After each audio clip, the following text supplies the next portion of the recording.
So it's Wednesday, September the 18th, the word for you today, and it's Jesus, the Source of Enlightenment, Part 2. Our scripture passage is John chapter 12, verse 46. Jesus says, "I have come into the world as a light, so that no one who believes in me should stay in the darkness." Jesus had done many miracles, taught many great truths, but most of the Jews have refused to believe in him. Why? Well, there were a lot of things working against him, and let's take a look at them. One is we live in a world of darkness. This world, this domain belongs to who? It's ruled by the prince of the air, against Satan. Our understanding, and because of that, our understanding is darkened.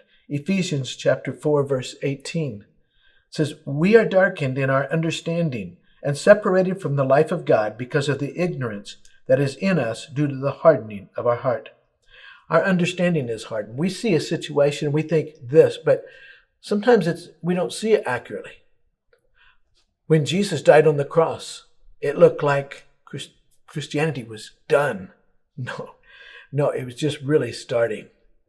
Our understanding is darkened. That's one of the reasons we struggle. Another one is we are surrounded by powers of darkness. Powers we cannot see. We live in a physical world that we can see and touch.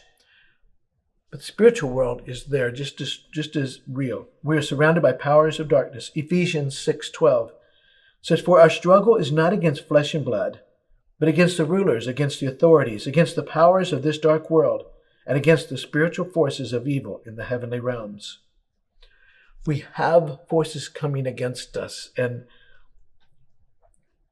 trying to get us to not listen to and believe in Jesus. Another one, we've all done deeds of darkness. Romans 3:23, "For all have sinned and fallen short of the glory of God." We've all sinned. We've all done wrong. And Satan will remind us of that. Another one, our motives are dark.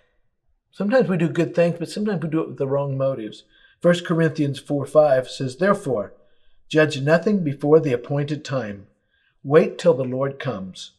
He will bring to light what is hidden in darkness and will expose the motives of men's hearts. At that time, each will receive his praise from God." And then lastly, even when we see God, we see him really very dimly. 1 Corinthians chapter 13, verse 12 says, "Now we see but a poor reflection.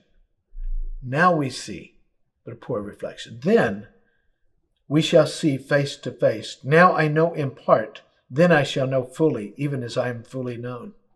C.S. Lewis said, "I believe in Christianity as I believe the sun has risen, not only because I can see it, but because by it I see everything else."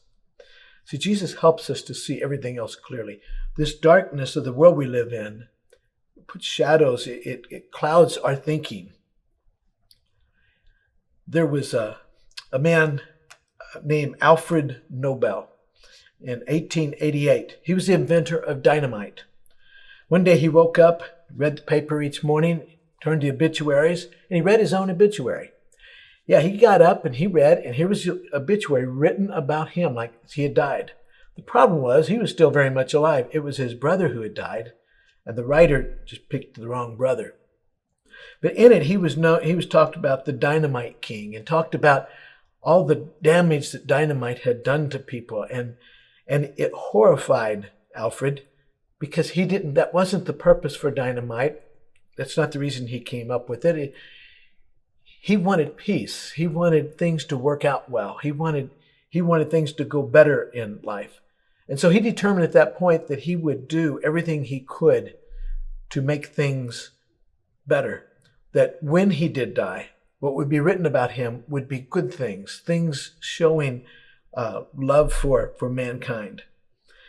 And one way he did that, he set up an endowment of 5 annual prizes for outstanding contributions to physics, chemistry, physiology, medicine, literature, and peace.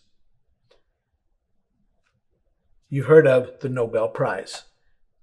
And it came from Alfred Nobel. He realized that people were not seeing him for his true heart. So I guess the question for you and me is, Do we see clearly? Do we see what God is wanting us to do? Do other people see us? If there are things we need to do to change our lives now, so when we're gone, they remember good things about us, and that they give a reason to remember good things because we did those things. So today, think about your life. You're gone. What are people going to say about you? What have I done to make this a better world? Have a good evening.